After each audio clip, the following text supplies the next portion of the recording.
Rieccoci, primo Inter Pares, appuntamento del mercoledì, gruppo TV7, vi ricordo che siamo in diretta sulla pagina Facebook, vi ricordo anche che domani mattina se vi alzate non potete ancora uscire perché il tempo non ce n'è oppure la legge dice vi evita di andare in giro per gli argini, vi collegate con TV7 Triveneta dalle 10:25, noi abbiamo mezz'ora di ginnastica in salotto, quindi potete farla, magari chi è meno giovane può farla per tenersi in forma. Elisabetta Corazza dalla redazione, ci sono novità dal web? Ti vorrei far vedere una curiosità, diciamo, come funziona la laurea ai tempi del coronavirus. Sai bene che in Italia la laurea viene fatta via Skype, quindi c'è la discussione. Invece in Giappone, se possiamo vedere questo video, sono andati oltre. In Giappone fanno anche proprio la cerimonia, quindi attraverso dei robot che hanno, vedi il tablet raffigurata con la persona laureando, che è collegato da casa e li muove attraverso joystick, attraverso attrezzature, il laureato riceve proprio il diploma dal rettore dell'università. Quindi è una cosa un po' particolare, insomma, ai tempi del coronavirus in Giappone ci si laurea così. E quindi Elisabetta hai estrapolato un filmato che pochi minuti fa aveva accennato Monsignore proprio che la tecnologia ovviamente aiuta a cambiare rapidamente e a non dare valore agli anziani. Va bene, hai altre novità Elisabetta? No, avevo questa curiosità per il momento. Bene, allora abbiamo già collegato il colonnello Manzini e il luogotenente Soldano, ovviamente, e ringrazio entrambi per la loro disponibilità e la loro pazienza che hanno avuto. E abbiamo fatto questa domanda, abbiamo collegato credo il colonnello Manzini, giusto? Buonasera, sì. Eccolo qui, buonasera colonnello, grazie della sua disponibilità. Allora andiamo a vederlo, eccoli. Adesso se lo riusciamo a vederlo in video, chiedo alla regia, eccolo qui. Vediamo anche già collegato il luogotenente Soldano, già collegato, lo vedo anche lui, buonasera anche al luogotenente. Allora inizio con il colonnello Manzini per chiederle cosa stanno facendo i carabinieri in queste settimane per la cittadinanza? Sì, buonasera. In realtà è un momento molto particolare per l'Arma dei Carabinieri, nel senso che questo momento di crisi ha ricordato un po' quelli che sono i valori fondamentali dell'Arma dei Carabinieri, vale a dire la prossimità e la vicinanza al cittadino, probabilmente anche perché i reati sono forzosamente in calo e quindi siamo sempre più impegnati in quello che è un'attività di, ripeto, vicinanza al cittadino nel tentativo di alleviare quella che è un po' l'ansia, quella che è un po' la sofferenza. Questo è uno dei compiti principali. A lato abbiamo anche quello che è il compito di controllo che ci viene dato dallo Stato, ma anche dalle ordinanze regionali che vengono emesse, di cercare di far rispettare tutte quelle misure per limitare il rischio di contagio, quindi tutta una serie di servizi volti a controllare le persone per strada, volti a controllare tutti quelli che si spostano per fare in modo che si riduca al minimo il rischio di contagio. Ecco, senta colonnello, in questo periodo ovviamente c'è, al di là del gran lavoro che state facendo, ricordo anche a Bologna, perché poi con una ragazzina che praticamente ha telefonato i carabinieri che non aveva da mangiare, aveva il frigo vuoto e i carabinieri, visto che Bologna dipende dalla circoscrizione anche del Veneto e quindi i carabinieri sono andati a casa loro e hanno praticamente, semplifico, riempito il frigo da queste cose che hanno un segnale e un senso davvero straordinario di quello che state facendo. La domanda che le faccio è, ovviamente ci sono gli sciacalli, ci sono chi approfitta di questi momenti, magari proprio con gli anziani che vanno in casa loro dicendo siamo venuti a farvi dei tamponi, siamo venuti a fare questo, siamo venuti a fare quell'altro. In questo caso controllate questa situazione, la seconda, così mi risponde ad entrambe, se state controllando le aziende, ho visto già che lo fate in virtù appunto di avere quella distanza sociale che permetta di non intaccare il virus. Certo, guardi, allora, per scendere nel concreto, quando io parlo di vicinanza al cittadino le posso dire che sono numerosissimi i casi in cui abbiamo svolto dei servizi al di là di quello che sono i compiti istituzionali.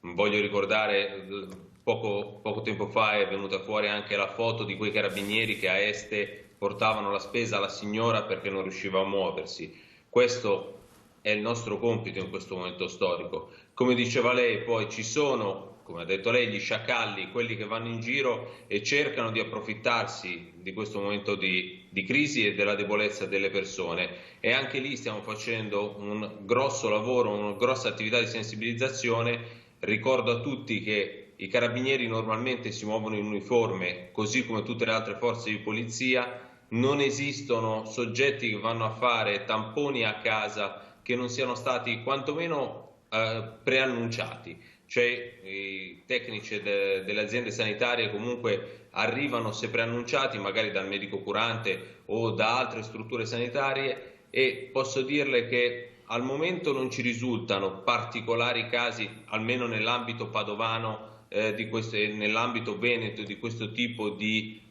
truffe.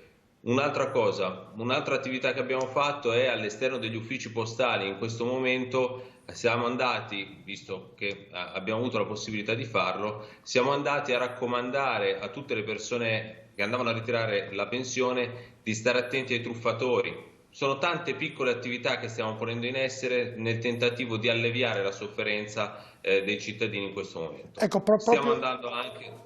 No, sì, dicevo, stiamo andando anche nelle ditte, nelle aziende, quelle che sono aperte adesso, quelle poche che sono aperte. Stiamo provando anche lì, insieme ai colleghi del NAS che sono specializzati proprio nella tutela della salute, ci stiamo recando non tanto con lo spirito di sanzionare eventuali manchevoli, ma siamo andati a verificare che siano mantenute quelle regole che sono state fissate dal protocollo che obbliga i datori di lavoro al distanziamento sociale, al fornire tutti i dispositivi di protezione, e quindi stiamo andando a verificare che siano rispettate queste regole. E poi ovviamente avremo il luogotenente Soldano che ci spiegherà appunto la convenzione con le Poste Italiane.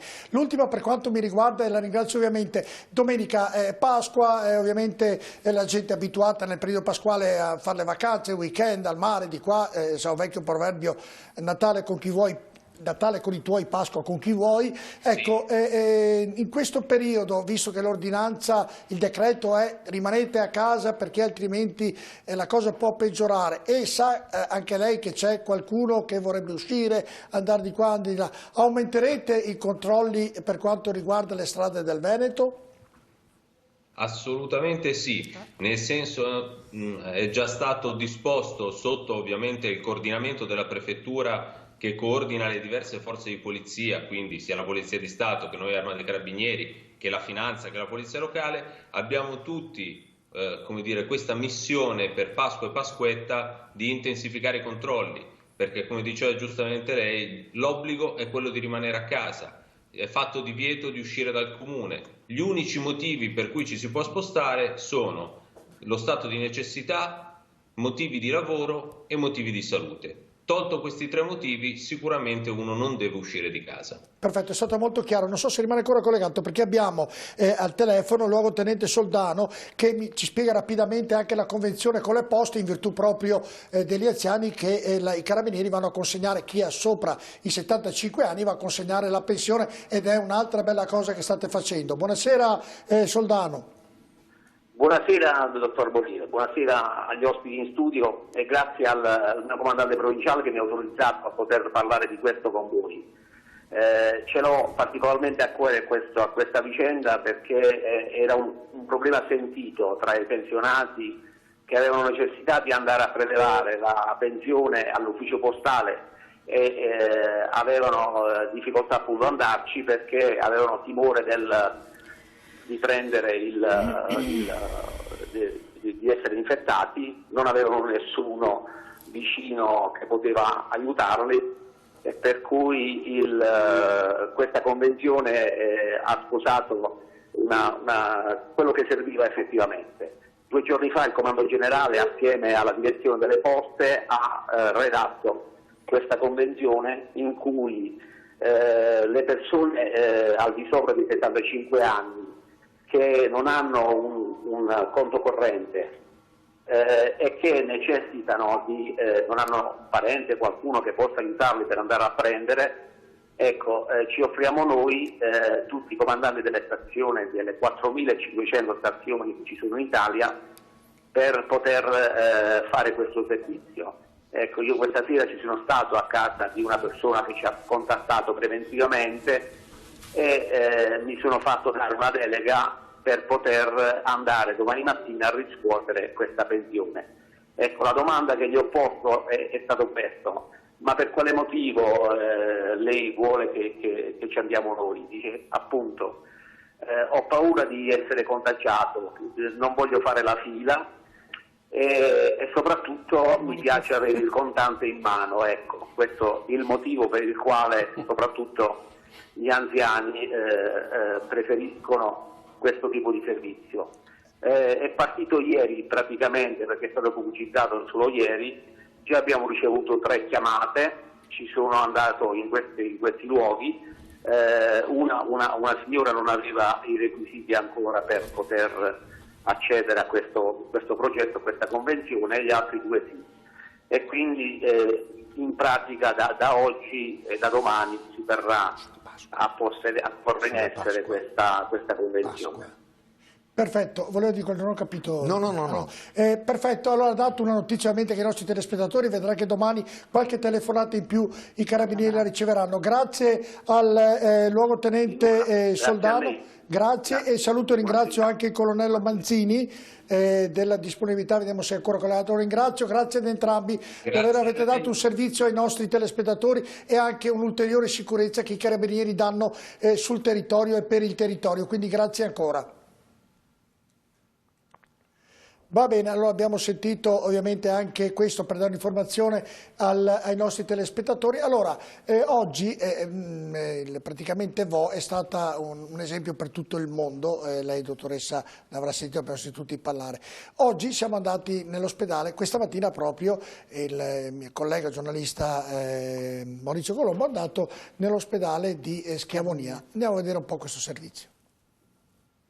Ospedale di Schiavonia, da punto zero dell'emergenza coronavirus in Veneto ad avanzatissimo polo di cura per gli infettati. A 47 giorni dallo scoppio della pandemia in regione, il Madre Teresa di Calcutta apre le sue porte alla stampa per mostrare come i suoi reparti siano stati riorganizzati, diventando così tra i maggiori ospedali di soli pazienti Covid in Veneto. Un'area coperta di 75.000 metri quadri, completamente ripensata, che attualmente ospita 150 pazienti positivi al virus e che fra i reparti di malattie infettive, terapia semi-intensiva ed intensiva può arrivare a contenerne 200. All'interno ogni ambiente è delimitato e raggiungibile attraverso percorsi specifici, una partizione che inizia fin dal pronto soccorso. Quando un paziente arriva con il proprio mezzo all'ospedale passa prima attraverso una tenda di pre-triage. Qui il personale medico compila una scheda per determinare se la persona è un sospetto infetto o meno. A seguito di questo il paziente potrà essere assistito nell'ala R1, il pronto soccorso per non contagiati, oppure R2, la zona dove vengono ricevuti i sospetti casi di contagio. La stessa scheda viene compilata a bordo delle ambulanze 118, in modo da portare la persona direttamente nella zona corretta. Per i pazienti positivi, ma che manifestano sintomi lievi, sono a disposizione 100 posti letto di malattie infettive, dove la loro condizione viene continuamente monitorata. Per quelli invece che presentano problemi maggiori e faticano a respirare, si aprono le porte della terapia semi-intensiva. In questo reparto i malati vengono fatti respirare attraverso speciali caschi oppure ospitati all'interno di 24 tende a pressione negativa, in cui l'aria viene aspirata e ripulita. Una struttura ad alto sviluppo tecnologico già usata nel trattamento dell'Ebola. Il vantaggio della tenda è quella di proteggere gli operatori sanitari che ci lavorano e anche quello di poter avere monitor e ventilatori al di fuori della tenda e quindi lavorare del tutto in sicurezza intorno al perimetro della tenda. Se le condizioni del paziente peggiorano a tal punto che non sia più in grado di respirare da solo, avviene il suo passaggio in terapia intensiva, dove si trovano altri 50 letti avanzatissimi. Questa è una delle sale trasformate in rianimazione. Qui la vita dipende da un respiratore e dalle cure costanti del personale medico. Quello che è caratteristico di questa patologia è che il paziente beneficia molto del cambio di posizione durante il ricovero, quindi lo mettiamo pronato o supino, alternativamente per poter avere una distribuzione del sangue uniforme a livello dei polmoni e quindi migliorare la loro ventilazione. Abbiamo avuto un miglioramento della nostra situazione, nel senso che abbiamo cominciato a dimettere pazienti, ne abbiamo dimessi ad ora 6, oggi dimettiamo il 7º. Non è una rianimazione disattivata, è pronta all'uso, in qualsiasi momento, anche tra 5 minuti, possiamo accogliere pazienti e quindi è già tutto predisposto per poter essere operativa al 100% adesso. L'adeguamento di Schiavonia ad ospedale Covid è costato 3 milioni di euro, soldi che ad emergenza finita non saranno perduti perché i macchinari saranno distribuiti nelle strutture che più ne hanno bisogno e rimarranno così a disposizione. Se c'è qualcosa che il coronavirus ha insegnato alla sanità veneta e non solo, è che i nostri ospedali devono essere pronti anche all'impensabile, progettati con spazi adeguati, allestiti con i macchinari migliori, ma soprattutto gestiti da medici ed infermieri preparati, una schiera di lavoratrici e lavoratori della sanità, la cui opera garantisce la salute di tutti. Qua di professionalità ce n'è molta, unita all'elevatissima tecnologia. Aver paura è normale, è anche legittimo, l'abbiamo avuta tutti. L'importante è poter dominare la paura facendo affidamento su due cose fondamentali: il nostro modello organizzativo della nostra sanità veneta, la sua pronta risposta all'emergenza e contare sulla elevatissima professionalità dei nostri professionisti che hanno dimostrato in questo frangente una dedizione, un senso di squadra, una partecipazione senza eguali. L'ultima puntata. Eccoci, allora abbiamo visto l'ospedale Schiavonia davvero modernissimo. Mi verrebbe da dire, vi consiglio di mandarlo a vedere, ovviamente non come pazienti, perché quello non lo consiglio solo, perché davvero è modernissimo e ovviamente soddisfa tutte le esigenze attuali che sia per il coronavirus anche per altre patologie ovviamente ha. Noi andiamo un attimo in pubblicità, poi dovremo parlare della Pasqua, avremo l'economia, avremo ancora tante cose da dire. Abbiamo un collegamento con Amsterdam, in Olanda, come vivono questo momento. Rimanete con noi, tra poco. I famosi olandesi.